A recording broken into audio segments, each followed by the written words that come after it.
Gurave Gaurachandraya Radhikaya Tadale Krishnaya Krishna Bhaktaya Tad Bhaktaya Namo Namo. So, welcome to all of you. Good afternoon. Pranam. Thank you so much for being present today here with all of us and for investing your valuable time in gathering all together here. As I like to say, in the Bhagavad Gita, Sri Krishna mentions that he's time personified. So in one sense, for us, God and time are non-different. So a day like today, you are giving me your time. And since time is non-different from Krishna, you are giving me Krishna by giving me your time. So I'm being gifted with the presence of God in the form of time by having you here and being generously extending your attention and your trust, because in one sense you are being here open to listen. I hope so. Because of course, if we come to a place like this completely close to any possibility of hearing something new or different, it may be a little, well, sad. But I trust that's not the case, and that's why we are here today, being willing to listen and listen from each other, not only listen to me, but me listening to you as well, and listening to each other, and also being willing to be transformed with each other. So that's basically what we were doing before starting, when we were singing together. In one sense, we could say we were singing together, but also we could say we were transforming each other or transforming together by the strength of our company and association. When you are close to someone and in a situation where everyone is trying to open their hearts and remain vulnerable, if you will, honestly willing to be affected by grace, then big transformations can occur, and we may be affecting each other. And that's beautiful, but we have to be, of course, very careful how we choose to affect and be affected by each other. But in potential, there is a great prospect for like miraculous transformation in this type of gatherings. So what we were doing was that we call it Sankirtan. Sankirtan again can be translated as singing together, but also beyond that, it speaks about the quality of participation. It's not just getting a bunch of people opening the mouth at the same time, so to say, or taking turns to open their mouth and sing and response. But it's about trying to be sing in unison with our hearts, trying to be willing to enter into a common, I will call it common fire of introspection. Like a gathering like today, at least for me, it's like all of us taking our hands and saying, okay, let's jump together into a fire of introspection. Let's try to reflect together about some deep things, deep truths, some deeper way in which we can approach reality. Let's not be so sure that we already got it all about it, basically. For any one of us, I include myself in the list. Let's not be very sure that we already know everything about everything. And let's be open to learning a new way, a new lesson today by entering into this fire. We call the practice fire of Sankirtan. A fire means something that will burn, but also will give heat, give light, so will enlighten us, will warm us. But some things maybe need to be burned as well. That's in summary what spiritual practice is about. Some things need to be burned, some things need to be enlightened, some warmth will be provided. So all these different ingredients come from the fiery element. And interestingly enough, the word fire, as I mentioned also in my recent book, the first word that was heard in the whole cosmic creation, according to our tradition, is the word fire. Mm-hmm. Tapa, tapa. Tapa can mean, among many things, fire. Mm. So that's interesting. The first word that puts in context the whole cosmic unfolding is fire. But not limited to the mere element fire, but to the implications of fire, which, as we were mentioning, is introspection. For example, this person who heard this first word tapa, fire, for the first time, called Brahma, what did he do when he heard fire? No? He didn't have a lighter and he, okay, fire, or took two woods, okay, fire. But he closed his eyes and jumped into his inner self, so to say. That was how he understood fire, which is interesting.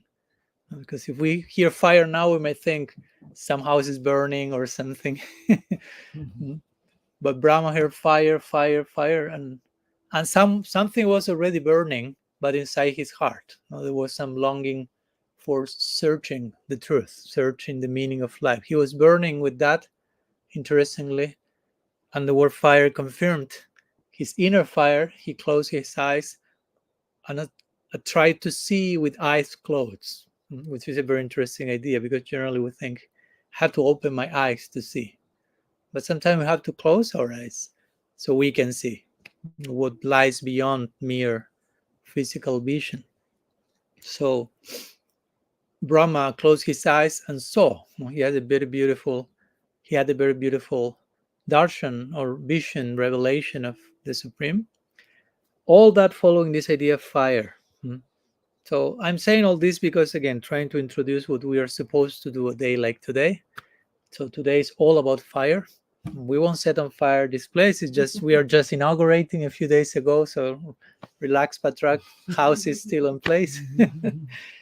But again, fire means also introspection, reflection, trying to look into unusual places, trying to pay attention into certain directions that sometimes, due to life dynamics, we don't have the time or the energy or the willingness, whatever the case, to look in that direction, and try to look with some attention and go deeper into that and discover probably what we are looking for at every moment. So that was what we were doing a few minutes ago, all together singing. And ideally we continue doing the same thing together now by sharing with each other and singing our hearts, so to say. Sankirtan Yajna, which basically means, again, a circle of introspection. Again, it's not just let's sing together.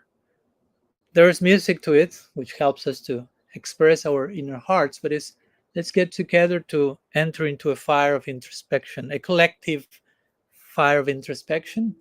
And let's try to make a commitment of trying to be willing to open our hearts more and more and discover what's our potential.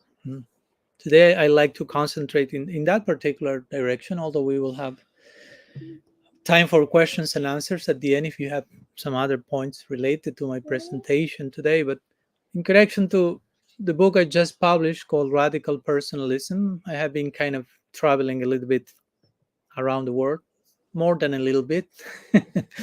And here New Zealand is basically, in one sense, the final point of the whole tour that started, like, who knows how long ago, like a year ago, a little less than a year ago, but half a year ago, June, something like that. So New Zealand is last spot on the Bhumandal Parikram, or the circumambulation of on planet Earth. So I like to share a few words on radical personalism, which is a book that came by its own will, so to say. It was not in my agenda, in my diary, to write that book, but it was in God's plan, Krishna's plans, to send to my life circumstances that made me write that book. Basically, that's how it works, at least for me. I cannot write a book that has nothing to do with what I'm living in my own life on a daily basis. So So some few things happened, and those few things gave, among other things, as a result, a book, which that's pretty interesting. And in that book, I'm trying to rethink and recalibrate, as these GPS systems say, recalibrate. When you are going someplace, it's no longer operative. You have to see another way of continuing your journey, because in this direction it proved to be a dead end. So go back, find a new way to reach the same goal, but from another direction. So basically the book is an exploration of that, how to begin with, and it starts on a personal level, but it extends to every other person that may find inspiration in that, how to continue practicing spiritual life from a place that is real, alive, relevant, relatable, dynamic, non how to say non-mechanical, non-formulaic, non-predictable. How to embrace the very essence of any spiritual tradition. I'm talking about my tradition, but any spiritual tradition's spirit is, as we were talking these days, ever evolving. It's always rediscovering itself. It's always showing new faces. Life is about change. Life is about evolution. But many times, paradoxically, many of us spiritual folks, we engage in spiritual practices and end up being the exact opposite of this spirit of constant change and discovery and evolution, and we become attached to certain formulas and to being part of a particular tribe or institution, and having certain labels that confirm that we are legal, that we belong to the saved elite, no, or something like that. And we, after that, our search stops, no? And we become conformist.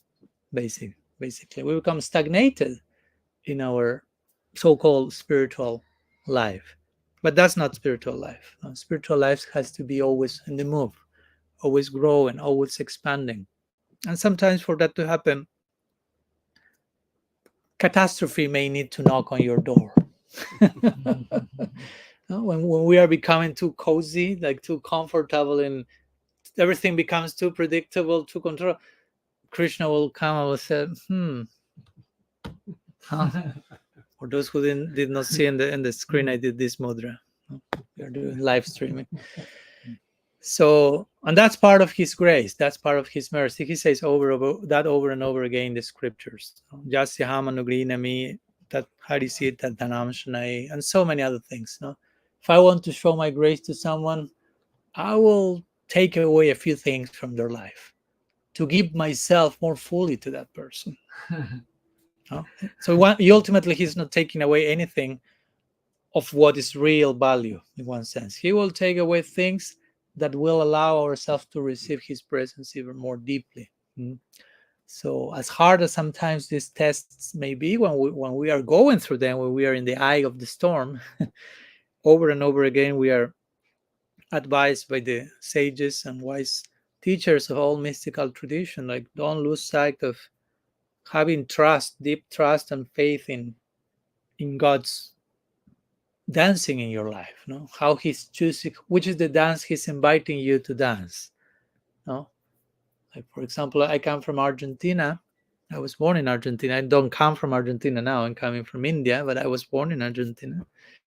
And Argentina is famous for a few things, infamous for many as well, but famous for for tango, for example. You may have heard about that. This is a type of dance. Not my favorite, to be honest, but I'm using it for a particular point here. No? So in tango, one of the two parts have to just merely be led by the main leader of the dance. So the lady has to allow herself to be led by the man. It's a little bit chauvinistic, but try to get my example here. One part is to just be led by the one who knows better how to dance, something like that. So many times Krishna is known as the dancer. One name for Krishna is Natavar, Navakishore Natavar. Natavar means the best dancer, the king of dance. So you can imagine, no? He will invite us to dance quite often, and sometimes he's such a good dancer that we may not be able to catch up what's the dance about. He's always inaugurating new styles of dance.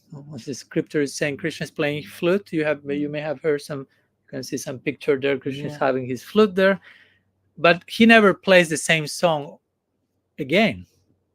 He's always creating new songs, even new ragas. For those who have studied Indian music, there are certain fixed like scales in Indian musical system, but Krishna is breaking all those rules and always creating new patterns, melodic patterns at every moment. He cannot but not repeat himself while playing flute, while dancing. He's dancing, you can see.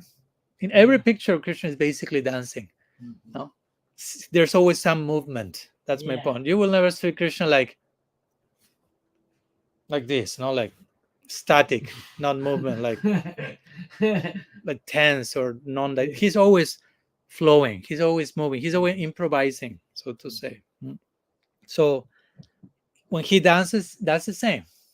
He's inviting us to dance, but the dance will never be the same.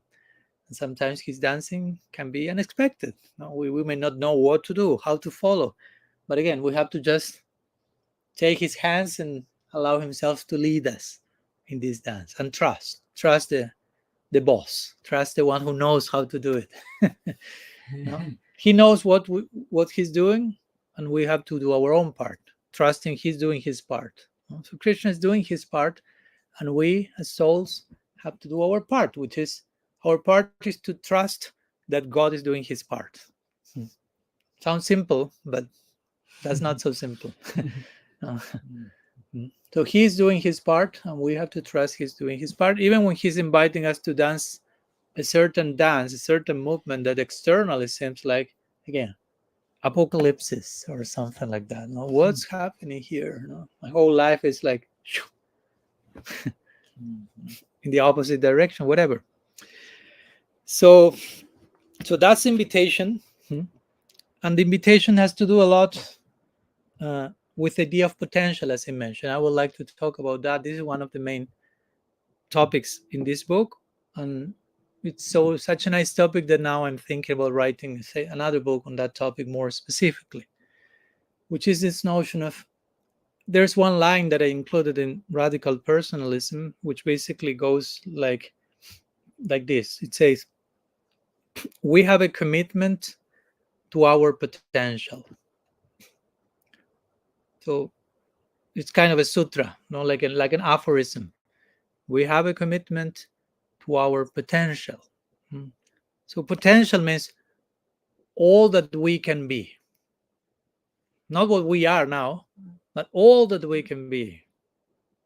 So we have a commitment ourselves with all that we can become. In other words, in our tradition, we use the term tatashta to indicate this. Tatashta means who we are, and who we are as souls, as spirit, as consciousness. We are described as units of potential. That's an interesting way of putting it. We are not finished products in one sense. In one sense, we are finished products, but the finished product includes potential. So in that sense, there's so much more that can happen inside the finished product. And this applies to us, and this applies to everything. Everything is and can become something else. Einstein will say that. It's interesting. He said, every time we analyze anything, of course, he's talking from the realm of science, but it's totally applicable. Every time we analyze everything, we should analyze it considering its potential. Not only what that is, but what that can be. That's part of the identity of whatever we're analyzing. So if I'm analyzing you, I should see you not only in terms of who you are, but in terms of all that you can be. You follow? It's a different way of, it's a different lens through which we can choose to see everything. It's a more expansive lens. It's a more generous lens, because as we often say, if I only see you according to who you are now, instead of all that you can be in the most beautiful possible way, no, you are just what you are now. That's not so generous, because maybe now you are a mess. Right? We are a mess. I include myself with you in the group. Don't We're not alone in the messiness.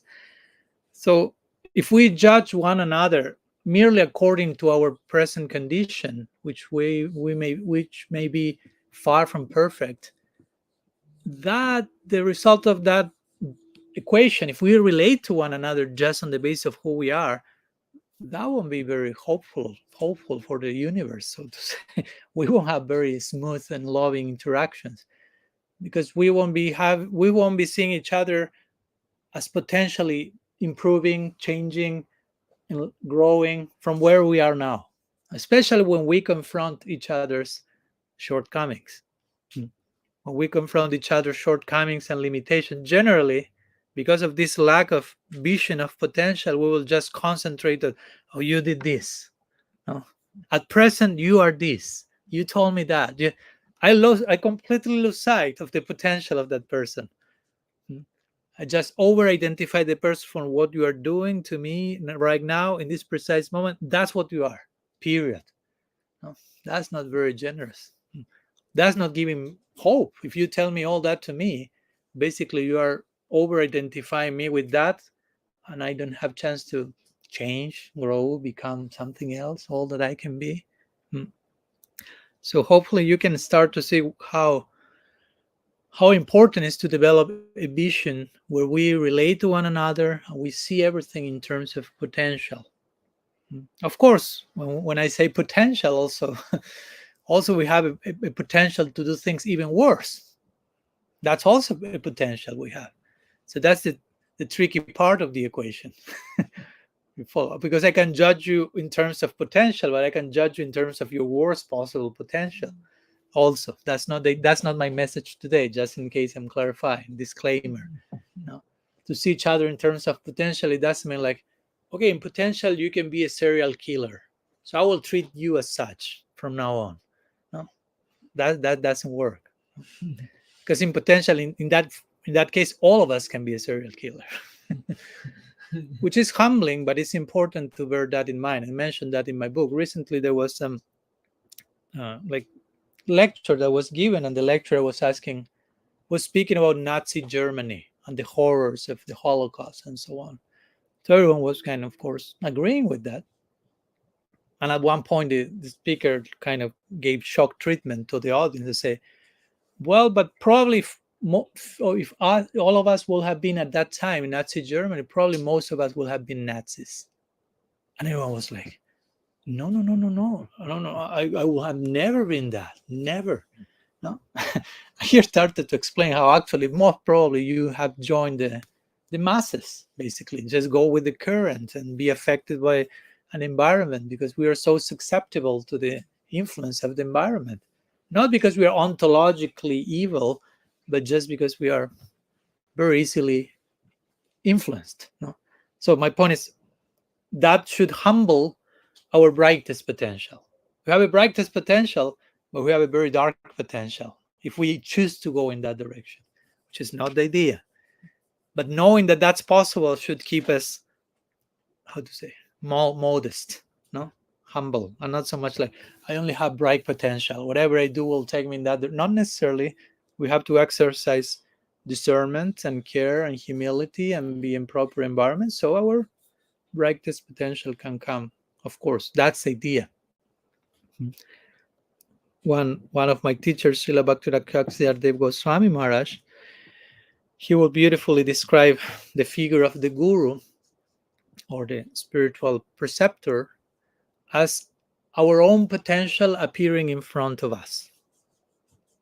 That's a very nice way to put it. No? Who is a sage, or who is a saintly person, is your own brightest potential appearing in front of you, personified, embodied. All that you can be coming to visit you in a particular form.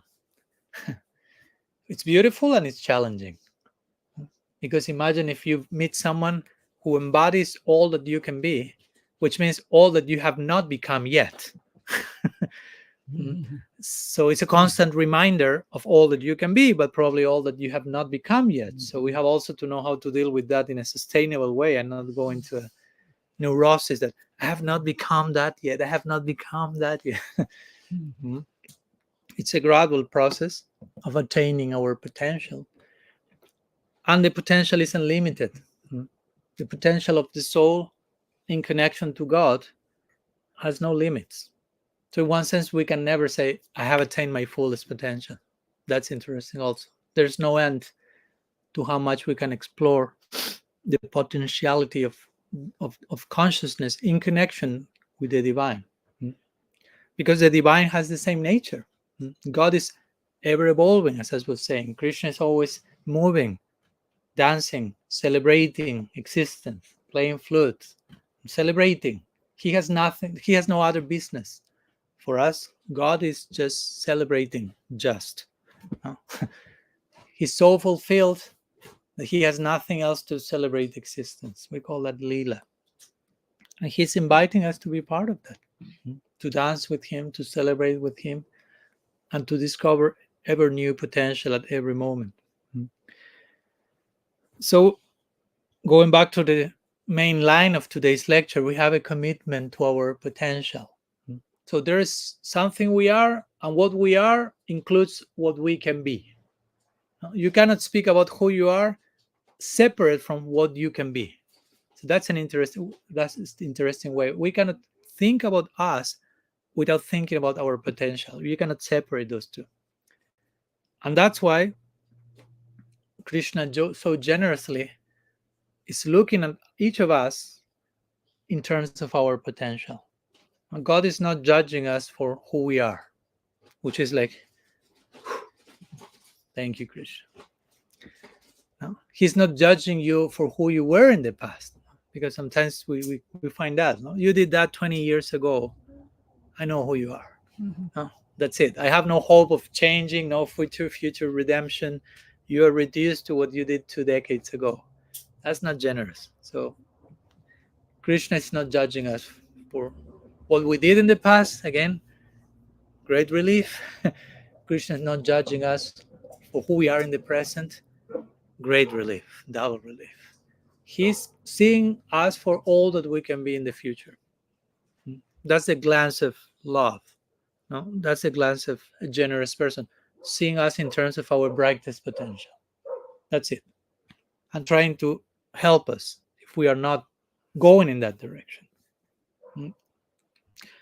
And as we are being looked by that glance so generously, of course, we are expected to extend that same glance to others. So instead of treating each other in terms of what we did 3 decades ago, or what we are doing at present, we should relate to each other in terms of our potential. In terms of our darkest potential, protecting each other not to go there. And in terms of our brightest potential, encouraging each other to go there. So basically, in my book, Radical Personalism, I try to explore that venue. Okay, we are part of we have unlimited potential. God has unlimited potential. Everything has unlimited potential. How to live our lives considering that? If everything is always growing, evolving, how to be part of that? How to connect with that current of life? Because spiritual life ultimately is about change, which I know it may not be the most popular word, but that's all what spiritual life is about. Change, constant movement, constant expansion. So for us to practice spiritual life, in one sense, it's not so much about changing, but it's more about becoming aware how everything is changing. So everything is already changing. You don't need to, okay, let's make everything change. Everything is already changing. Yeah. The thing is, okay, thank you for the confirmation. So the idea is we have to accept that, because sometimes we may not be, how to say, we may not be willing to accept how reality chooses to be. And that's when we start to move like in the opposite direction of reality. And that's why when we experience suffering, pain, anxiety, stress, trouble, when we are trying to live life in an impossible way, so to say, life is to be lived in a certain way, which is how life in itself is. But if you choose according your free will, no, I will live life in the exact opposite way of how life actually is. Okay, we call that Maya. So Maya means the department in which you choose to try to live life in an impossible way. It's not possible, but try if you want. Okay, you can try. So you enter in that department where things cannot be. Maya basically means that. Maya means that which is not, but seems to be real, but it's not. So it seems to be possible, but it's not possible to live life in certain ways. So, as I say, what's life about? What's reality about? Again, it's all about ever evolving love, if you want to put it in a few words. And hopefully, I'm not sounding too romantic or too like new agey, but it's like ultimately that's what reality is about. Love is ever expanding. God's heart is ever expanding, ever growing, reaching newer and newer limits and heights. And everything that emanates from that, including us, including this world, is also connected to that. But we choose to become aware of that or not, or trying to live as if that does not exist. And again, you can make, we have made I have made my attempt of trying to live as if that's not actually true. And it didn't work. It seemed it was going to work, it didn't work. It seemed it was going to work, it didn't work, and so on and so forth. So basically, spiritual life means to align with the structure of reality. Reality has a certain structure, works in certain way, and invites us to participate in certain way because we are part of that reality. We are not the center of reality, but we are part of that reality. We are related to that center. So we may choose to deny our connection with the center, but still the connection is there. So it's up to us to decide to accept that and act accordingly or not. So in my book Radical Personalism, I'm trying to talk about that basically, how we can relate to reality, relate to God, relate to everything, because everything is relational and relatable. Everything is interconnected. We have the term for that called sambandha. Sambandha means everything, bandha is connected. Everything is connected. Of course, we are not saying like a rope around our wrist connecting it, but everything is connected because everything shares a common center, and that common center is common to everything else. So everything else and everyone else has something in common around. It means we are constellating around the common center, and the common center for us is made of love, beauty, and harmony and truth, which all of them are constantly expanding. And our DNA, if you want to put it like that, is to have a connection with that. We are not isolated units, so to say. It's not like Krishna is here, you are over there, I'm over here, and we are completely alien to one another. I mean, we may feel that, and that's the symptom that we are trying to live life impossibly, in an impossible way. But when we try to live life, for us, that's what bhakti means. Bhakti means the yoga of the heart, or I will say the heart of yoga. So bhakti means to acknowledge reality's main, how to say, dominating force is love and affection. And let's discover how that's the case. And of course, let's represent that accordingly in our daily behavior. That's why we have Sambandha and we have something called Avideya. Sambandha again means to be informed that everything is connected and related, and Avideya means the natural result of knowing that. Now, if I get to know that everything is interconnected with a common center made of love, Avideya means how I'm supposed to express that in practice. How will I conduct myself in my life knowing that actually, technically speaking, all of us are part of the same family? That's what the Sanskrit quote says, Vasudhaiva Kutumbakam. Vasudhaiva Kutumbakam basically means there is only one family. If you start to think in terms of two families, you already are being sectarian. No. You start to contribute to war in this world by creating division and conflict. Two families. Of course, in practical terms, I know each of us had different surname, we belong to different families, but those are all different branches and ramifications that all of them have a common trunk, so to say. Krishna says in the Gita, Ham bija pradapita. I'm the seed-giving father. And everything else is everything and everyone else are my children, so to say. So radical personalism for me has this idea. It's a way of radical personalism in itself. The term has to do with personalism, means we worship God as a person. And not only we worship God as a person, but we like to see the principle of personality, personhood everywhere. In our tradition, everything is personified, everything is individual, everything invites for relationship. You can only relate to something that has some type of individual existence. So in our philosophy, everything ultimately has a personalized conception, invites us to a form of relationship. And radical means something that goes to the root of things. Comes from the Latin radix, which means root. Generally, you don't see the roots of a tree, but in one sense, its main thing is generally bigger than the tree many times, and it's sustaining everything, and it's nourishing. And so many things happen in the root. And going to the root means also going beyond the surface of things. This is the surface. You want to go to the root, you have to dive deeply.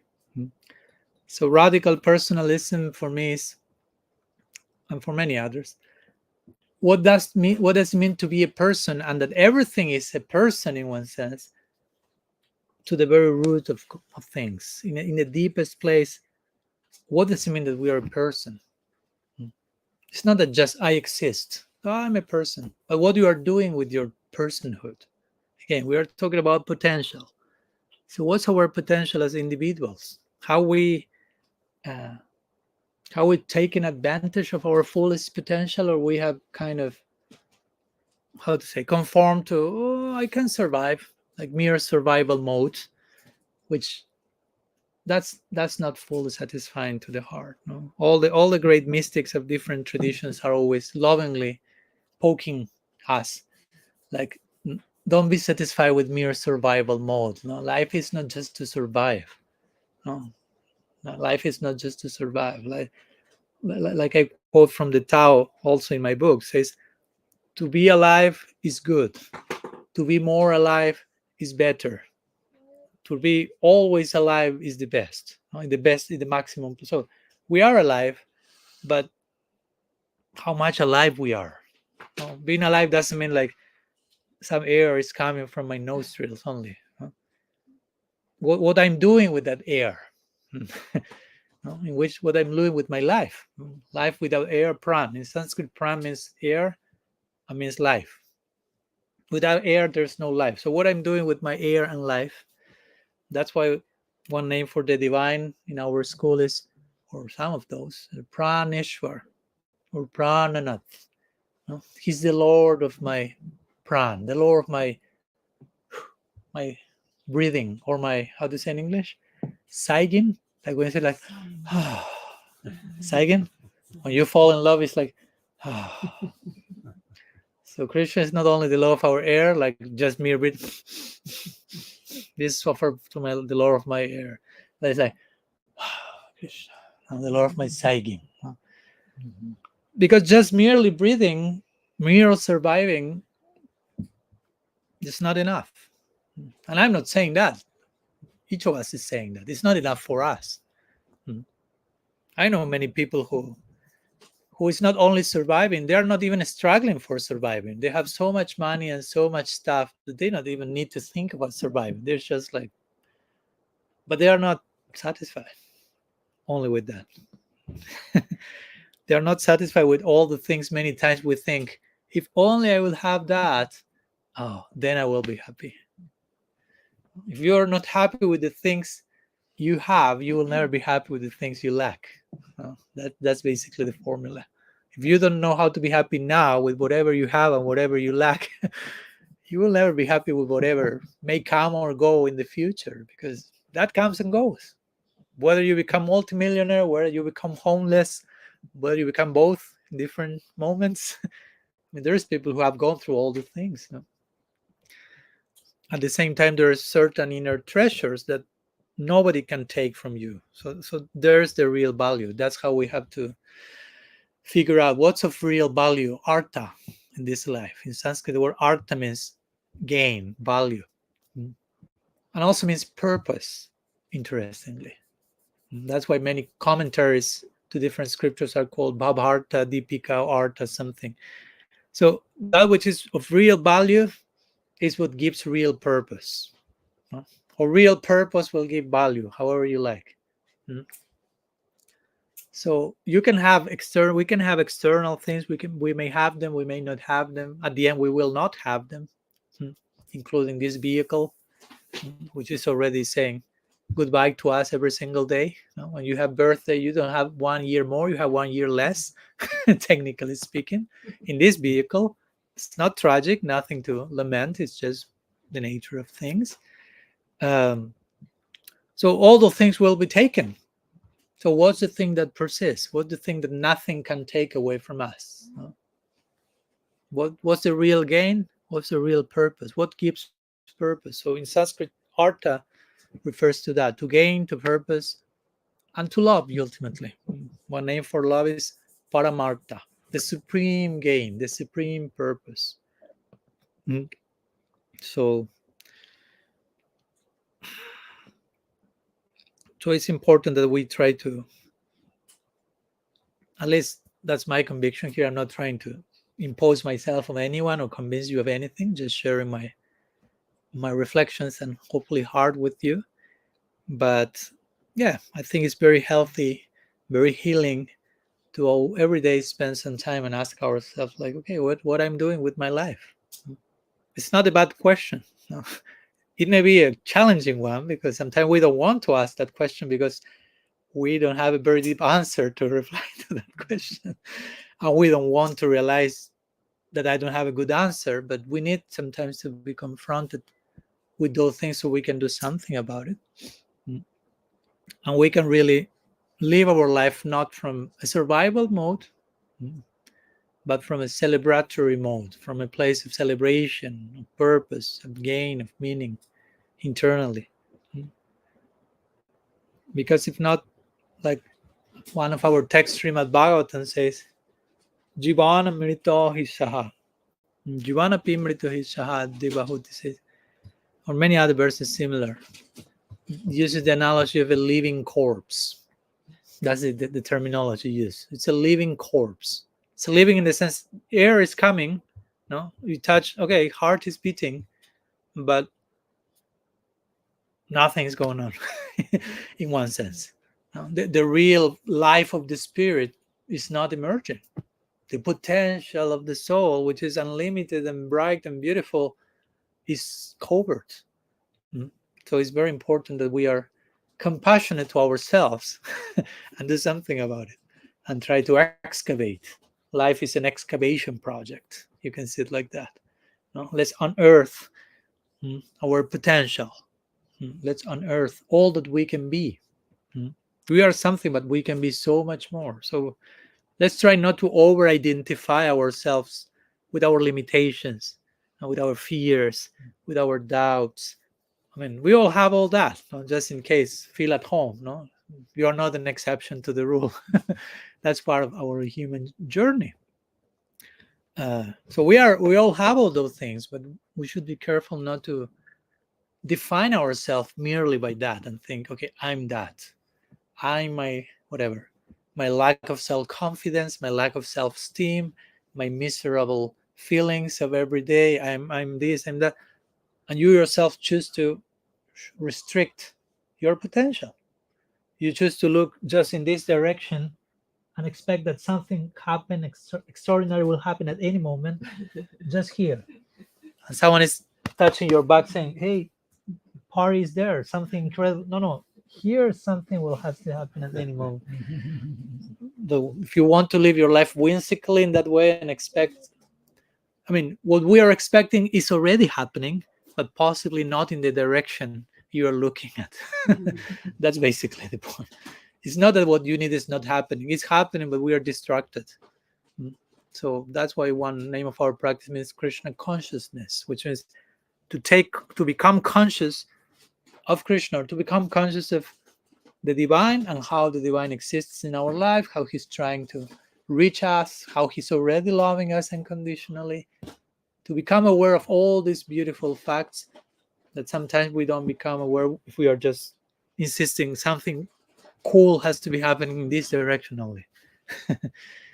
And yeah, pay attention to the good tidings that great mystics and enlightened beings come to tell us, like whatever you're looking for is already happening, but not precisely in that direction. So be willing to look in another direction, be willing to do a paradigm shift, be willing to change and try to approach reality from a different angle. Sounds simple, sometimes not so simple, because sometimes we are addicted to our own ways of thinking, our own ways of operating and perceiving things. Sometimes it's an addiction. Generally, it's the worst addiction. We are more addicted to our thoughts than to any other substance. But sometimes we need to change our mind. That's the meaning of mantra. We were singing mantra before at the beginning. Mantra means basically transcend your mind, or go beyond your mind, or change your mind. Change your mind. Interestingly, Jesus began his own ministry using basically the same word in his own language. In the Greek Bible, the word is metanoia. Metanoia, which means change your mind. Although, interestingly, the word was translated generally as repent. And of course, a huge problem came from that. But originally, the word meant change your mind. That was the beginning of his gospel, so to say, of his discourse. Change your mind. Like, well, again, one of my teachers, Siddha Maharaj, as I always said, probably every single class I say this. And once the devotee once asked him, "Oh, Gurudev, how can I serve you? I would like to offer you a service. Can you give me service?" And he replies, "Change your angle of vision." That was a service. He didn't say, clean the bathroom, peel some potatoes, go to the garden, do stuff. He said, change your angle of vision. That's service. That's the greatest service you can do to yourself and to the world. Change your angle of vision. That may take a few years or lifetimes, probably. That's a life work, to really learn to see life from a different perspective, from the real perspective. Learn to contact life as it is, not as we think it is, as all that it can be in potential. So anyhow, I don't want to extend myself too much. Also, we want to leave some place for questions, and also we may do some kirtan, some extra more kirtan at the end. But I wanted to share some thoughts in connection to my recent book, Radical Personalism, and specifically a little bit to this idea of we have a commitment to our potential. Just to conclude, then we are something that in potential can become so much more. And we have a commitment to that. In a natural way, we should feel a commitment. I'm made of that. I'm made of potential. I cannot run away from that. I cannot hide that. I cannot cancel that. And I don't want, because that's my brightest prospect. So I have a commitment to that. I have to honor all that I can be, basically. I cannot betray myself, basically. Technically speaking, if we do not honor our potential, all that we can be, we are betraying ourselves. And there's nothing more painful than betraying yourself, I can tell you. We don't want that. So the best thing we can do not to betray ourselves, among other things, is to look at all that we can become in our brightest potential and start to do something today to get closer to that. Don't try to make a quantum leap in 10 minutes and reach there in a weekend, but something, a little step today, a little step tomorrow, to move in the direction of the best version of ourselves. Sometimes it may need some planning. You may need to sit, write a list. Okay, who is my ideal self? What's all that I can be according to what I can see? Which things I would like to improve? You may even write them down, put some signs in your house, in your wall, to remind yourself. And what can I do today to start walking in that direction, in such a way that I can continue walking tomorrow and the day after tomorrow? Not that it's so demanding that I try and I fail, and I try and I fail, I get discouraged and I cancel the whole project. That's not the idea. So we have also to have a realistic approach to our highest potential. How to get closer and closer to that in a sustainable, user-friendly way. So every single day, again, is filled with meaning and purpose. And we can feel, okay, time is not passing in vain, but time is passing as it should be. As I say in the beginning, Krishna is non-different from time, he says in the Bhagavad Gita. So time is passing means Krishna is passing in me, through me, at every single day. And at that point, our bhakti tradition is like, that's it. I don't need to be concerned about anything else. I don't need to be concerned when I leave my body, when I will go, what will happen. I mean, I'm just already doing the best that I can do on every single day. Krishna is taking charge of the rest, and I continue. That's why we say that for a bhakta, for a devotee, even the idea of mukti or transcending samsara, this world, they don't care for that. One says you are beyond that. If you live life from that place, you find everything right here, right now. All that you can be, it's already coming to you, and we are getting closer to that. And there's just reason to celebrate. That's why we do Sankirtan. In one sense, this chanting is a celebration of the gifts that have come to our life.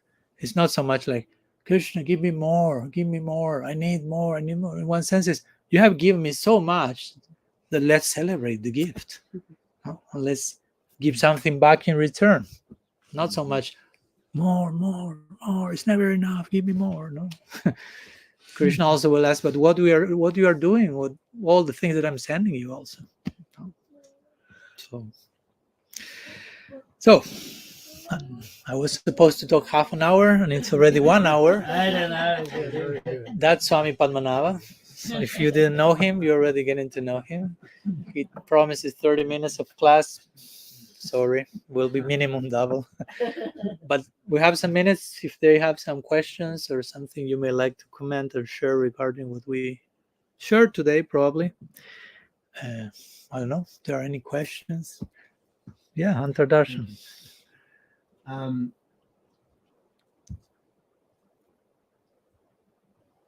Thinking about, doing a bit of reading from within the Bhakti tradition and outside, and the whole individuation things coming up a lot. And so, I mean, it seems to me that every single soul has their own, unique potential, right? Yeah. And I mean, should or can we all figure out ourselves? Or sometimes we just can't see it, and we need somebody else to, hey, look, you've got this potential. Okay. So yeah, as you mentioned to begin with, each soul has a unique potential because each soul is individual. So we are individual beings, and we are made of potential. So we have an individual potential that will take different forms and shapes. And also, that will depend a lot according to the environment we are associating with. So that's also an important point.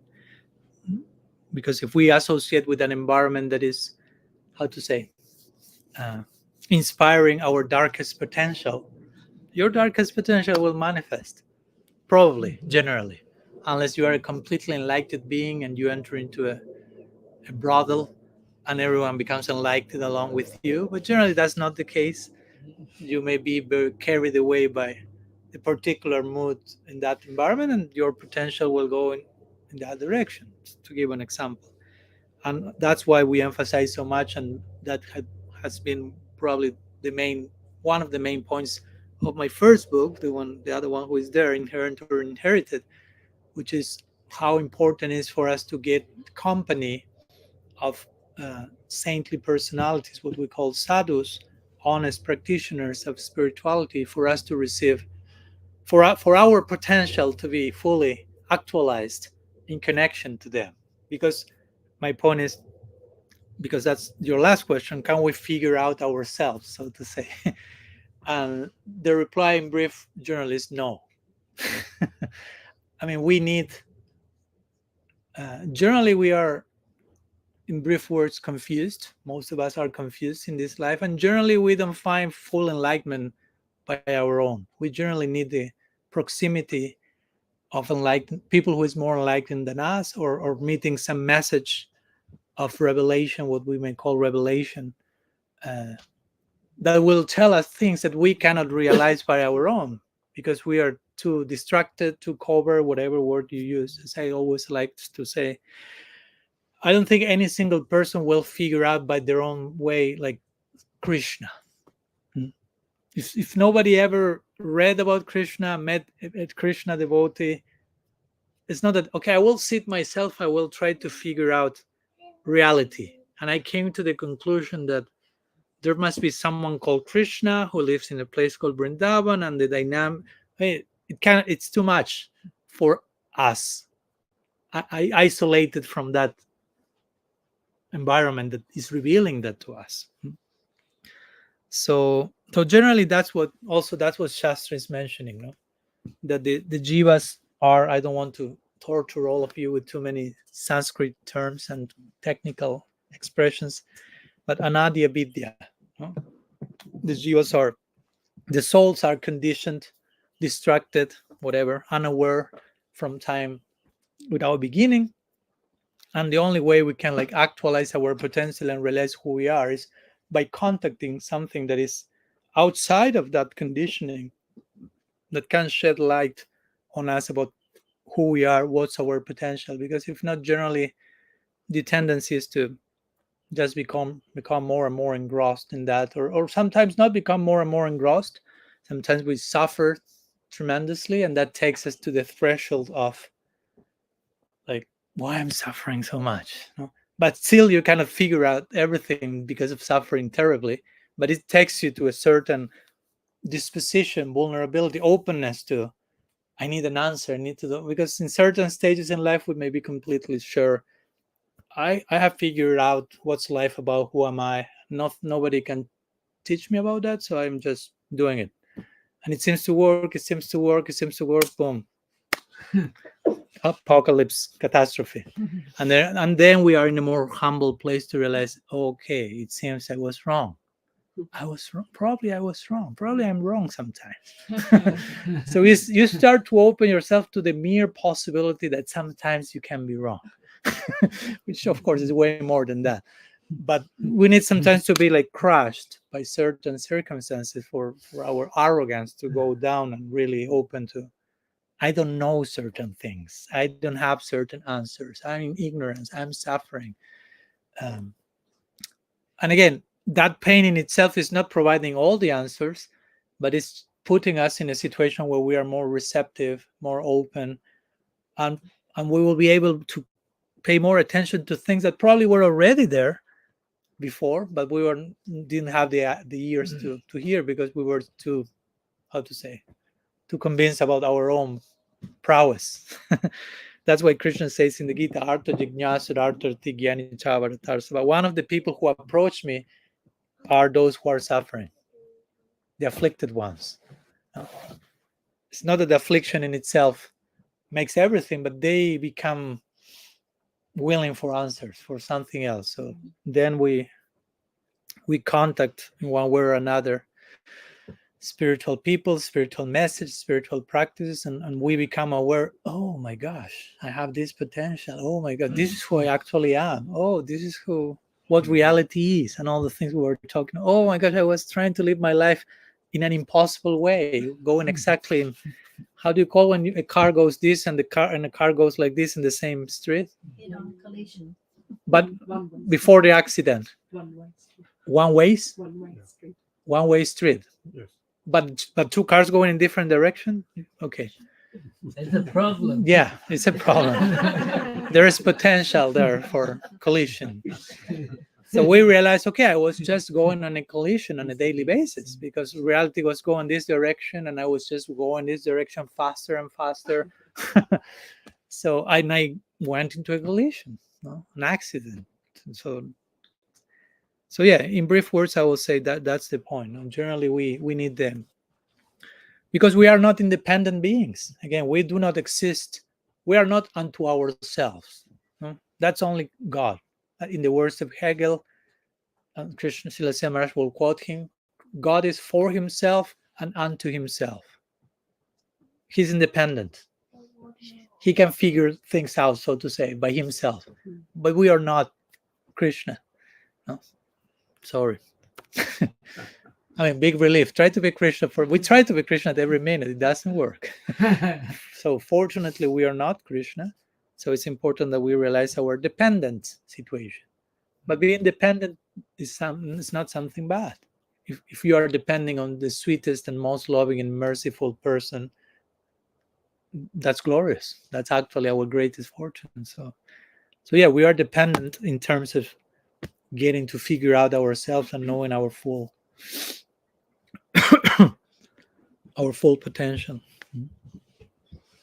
Because even intuitively, we, by our own experience, independent, so to say, by suffering, we may get to a glimpse of who we are in certain levels, some sattvic platform, but that has nothing to do with the fullest potential that we can have in bhakti.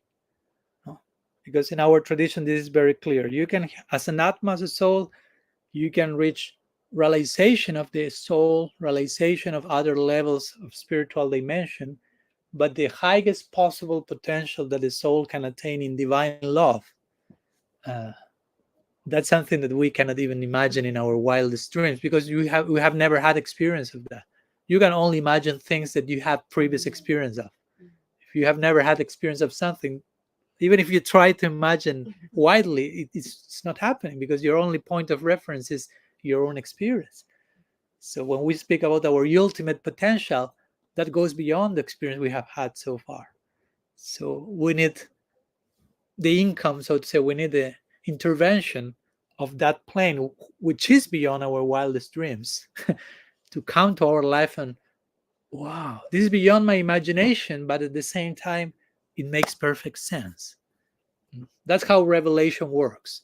It's like you hear that happen. I remember to me many times when I was studying Bhagavad Gita, Srimad Bhagavatam. It's like, wow, I would have never imagined such a thing, but now that I hear it, it makes total sense. Of course, it should have been like that, but I could have never thought of that by myself.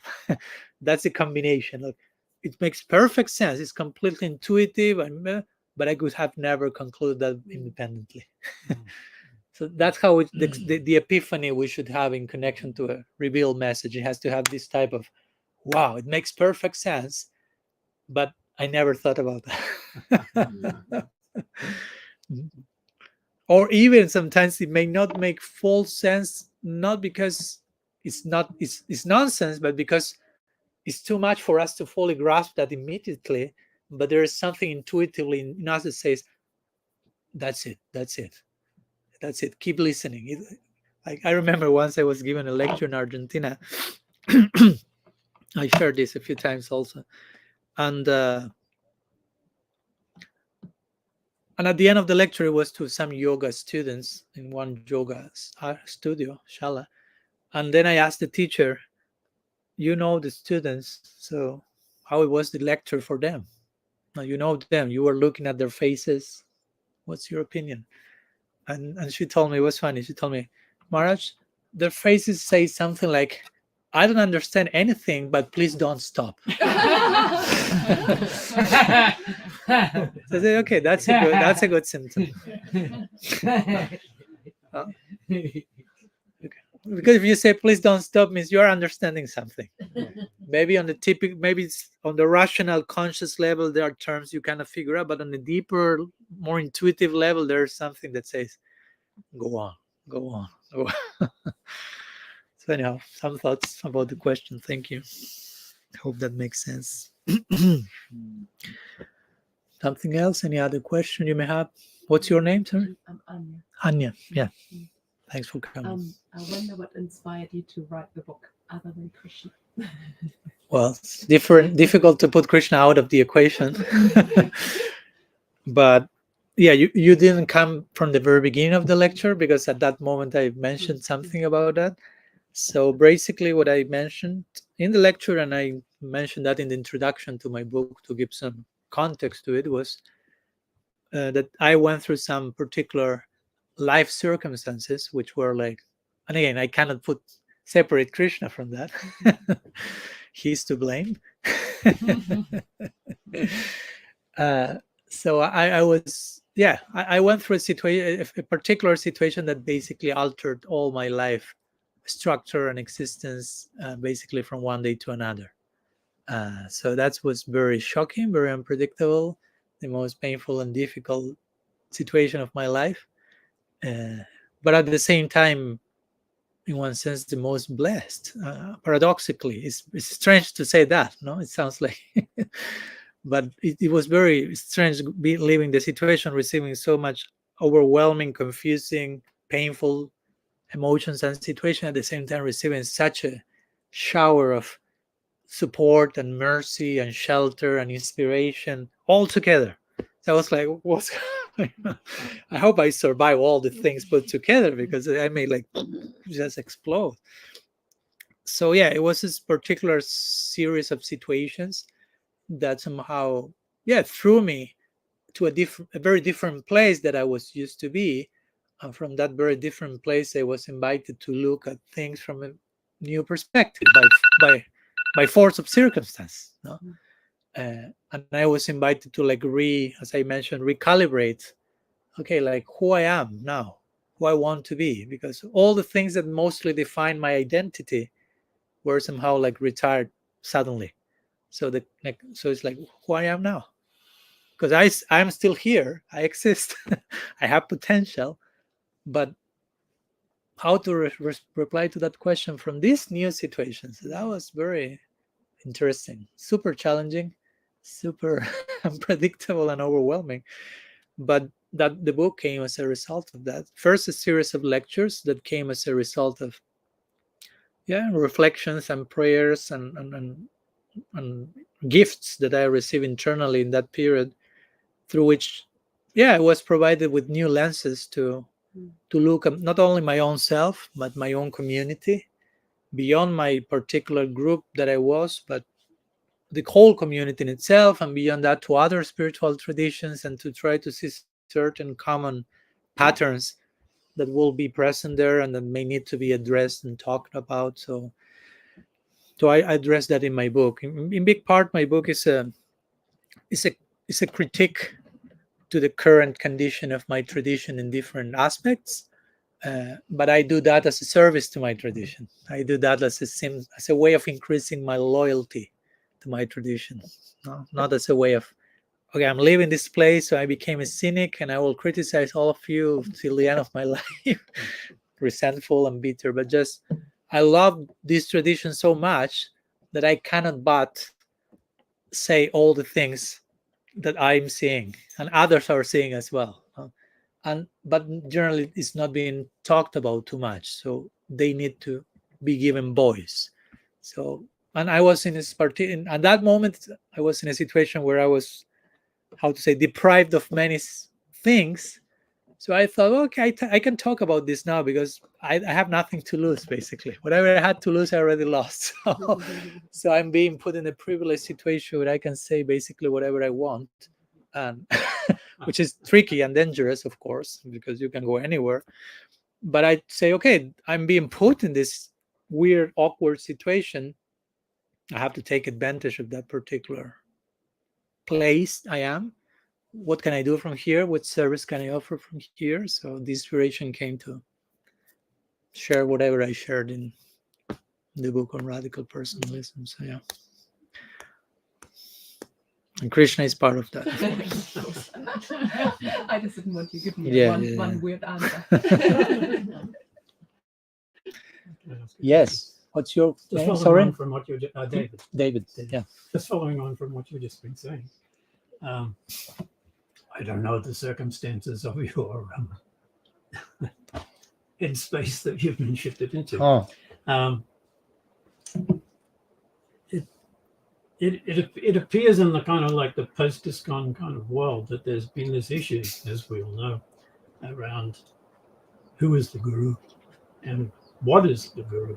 Your concept that you gave before of potential being personified as a guru is a very wonderful kind of concept to have. So I guess my question is, what's your concept of not just a guru, but a spiritual master? Mm-hmm. Because a lot of people who have been in ISKCON have grappled with this. Okay. Where to begin? Actually, I wrote the whole chapter of my book Yes, about that. I Yeah. I mean, I'm not saying this to you buy my book because I won't give any answer unless you get it. No, I'm not saying that. I'm just saying that the question is so important Yes. that I'm asking you that because of that. Okay. Yeah. The question is so important that it deserves not only a chapter. No, in one sense, that only a chapter is an insult to the topic. It requires so much unfolding. So, what is a guru? Of course, the term guru in generic sense means someone who, the very word guru means someone who dispels ignorance. So that can be applicable to different even areas apart from spirituality. No? You can have a teacher of music, and you have your teacher, your guru in music, basically, in dance, in any, and that's a guru. In India, they will call them guru because they are dispelling ignorance in a particular given topic area of knowledge. And more specifically, of course, we use the term guru in spiritual terms. Generally, sometimes the expression there will be Sadguru or some other terms. So, spiritual master, well, in one sense, guru and a spiritual master are terms used interchangeably. But I will say that guru, and I totally subscribe to what the definition that I already gave. That's what I gave it. A guru is our own potential appearing in front of us. And of course, it's not just my potential appear in front of me, but someone who will help me to actualize that potential. So in that sense, a guru could be defined as a facilitator of potential. And in that sense, the guru is a servant of the disciple. A disciple is a servant of the guru. It has to be reciprocal. It's not that the guru is just a receiver of service and the master and owner of the disciple or something like that. It doesn't work like that, which sometimes it's thought like that. That's why I'm mentioning. So the guru is our own potential appearing in front of us. And as we are to have a commitment to our potential, as I say today, also the guru has a commitment not only to his or her potential, but also guru has a commitment to the potential in the disciple, and the guru commits to help the disciple to attain his or her ultimate potential. So in that sense, the guru is serving the disciple, is nourishing the faith. The guru is a servant of the faith of the disciple, of the potential of the disciple. You can put it like that. Guru is a servant of the potential of the disciple's potential. Let's make the one-liner. What's a guru? A servant of the potential's disciple. A guru should think of him or her like that. No? If you are a guru, you cannot think like, I'm here to be served by my disciples. No, they are the servants. I'm the Lord and Master of them all, or something. The guru should be served. If the guru is bona fide, the guru will be serving the disciple probably more than what the disciple is serving the guru, because the guru, if this guru is advanced that he or she should be, will have more service capacity to give and offer than a disciple who is maybe still learning the art of giving himself in service. So in that sense, the guru is actually the greatest disciple and the greatest servant and the greatest even a student. Not only the disciple is to learn from the guru is ideally more advanced than the disciple. I mentioned that in my book. So if you are more advanced than someone, you have more capacity to learn than the other person. So probably the guru also will be learning more from the disciple than the disciple from the guru. Although externally the guru is giving the class and you are listening, but it doesn't mean the guru is not learning anything, because the more advanced you are, the more capacity you have to learn from anyone, not only from a super enlightened being, from anyone. So for me, a guru is someone like that, no? Someone who is a humble servant of the faith and the potential of the disciple, someone who is constantly learning, someone not who thinks, again, I know it all. I always give conclusive, absolute, definite answers. Guru can also say, I don't know. There's place for that. There's place for humility, or even I don't know, in the sense of they can give a 1 hour answer to a question and after that say, I don't know. After all, how much more can be said about that? It's unlimited. If you ask me, I don't know, who is Krishna? Probably I can say something.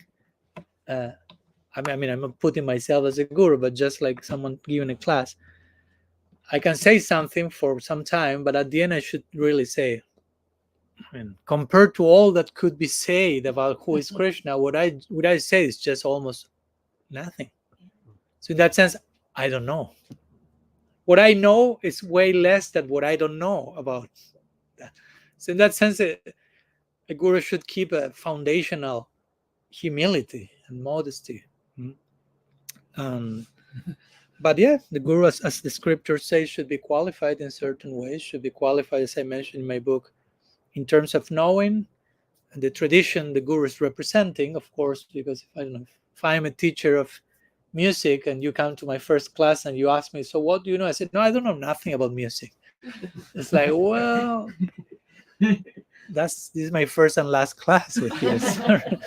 So you are expected to know what you are teaching. You have something to say, to tell, some knowledge. Knowledge is there. But of course, in terms of spirituality, not only mere knowledge is necessary, but you have to have realization of the knowledge. In other areas, you may have knowledge of music and you are not expected to be spiritually advanced, so to say. You may have knowledge of carpentry, is it? Yeah. It doesn't mean you have to be an enlightened being.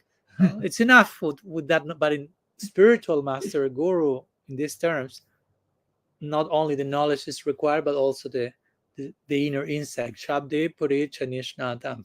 You have to know that verse. Okay. Tasman Gurum Prapadita. That has to be in the top 5 minimum.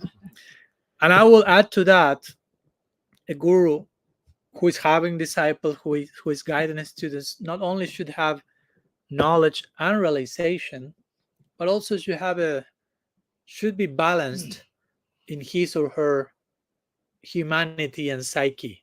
So when that person is interacting with his students, her students, his mind, psyche, and emotion do not get in the way of the relationship.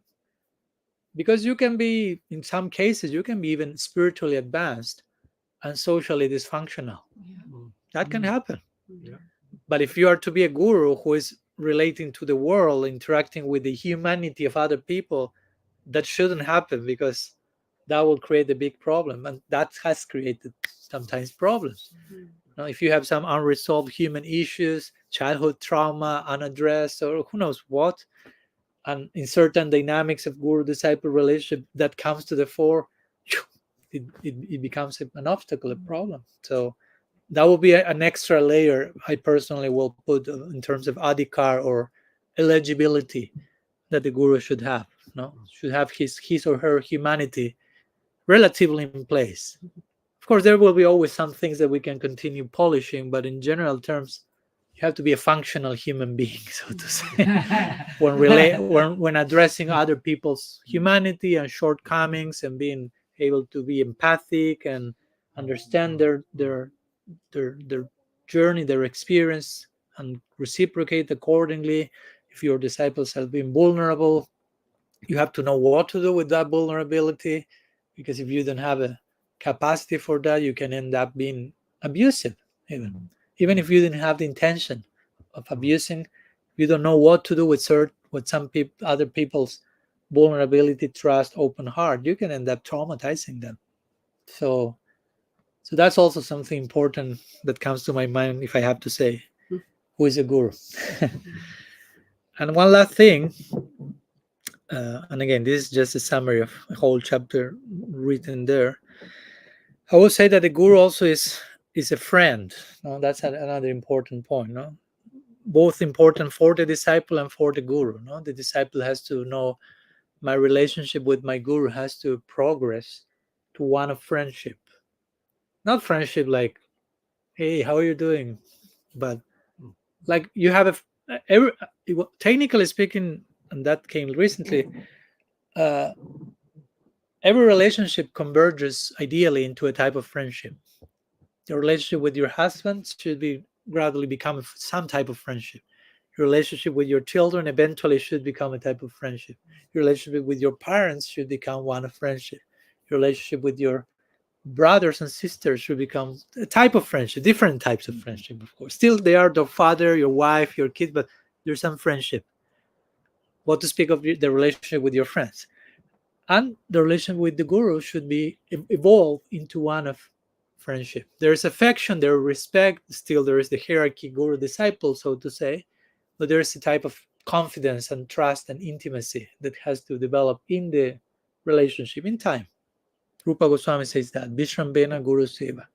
One has to relate to the guru with Vishramba, which means intimacy, trust, confidence, which is a form of friendship.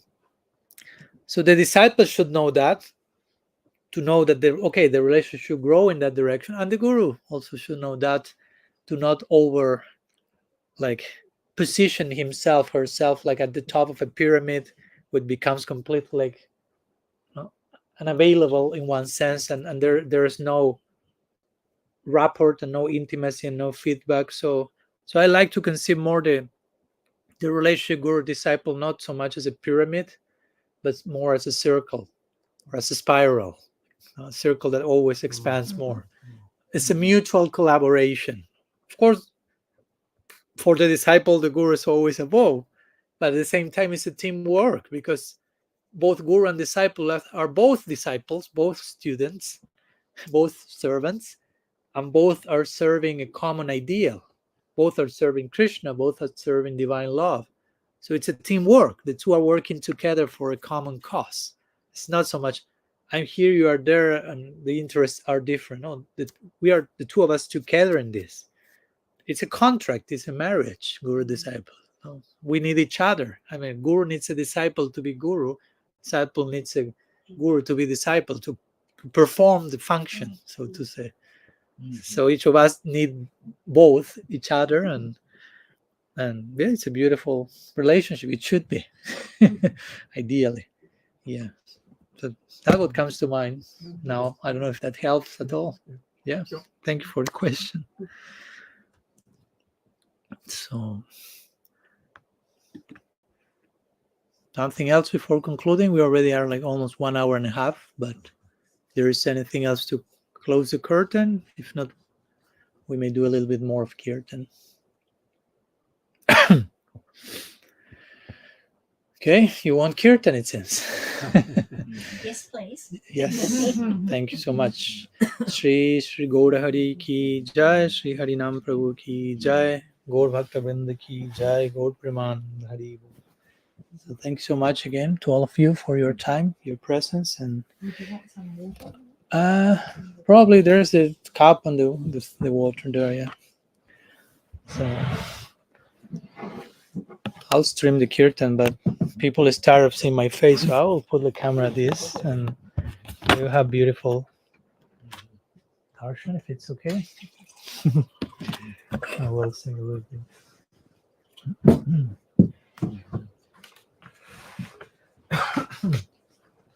Thank you.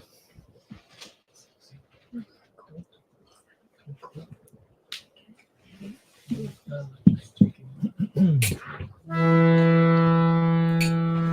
can sing Maha Mantra again.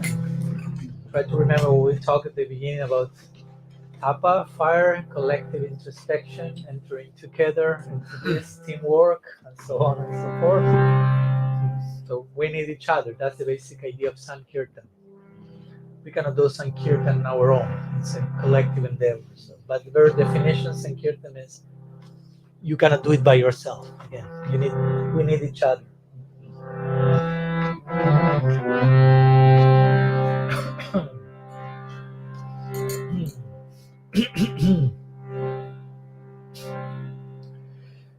Hare Krishna, Hare Krishna, Krishna Krishna, Hare Hare, Hare Rama, Hare Rama, Rama Rama, Hare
Shri Harinam Sankirtan ki Jai. Om Pramanand.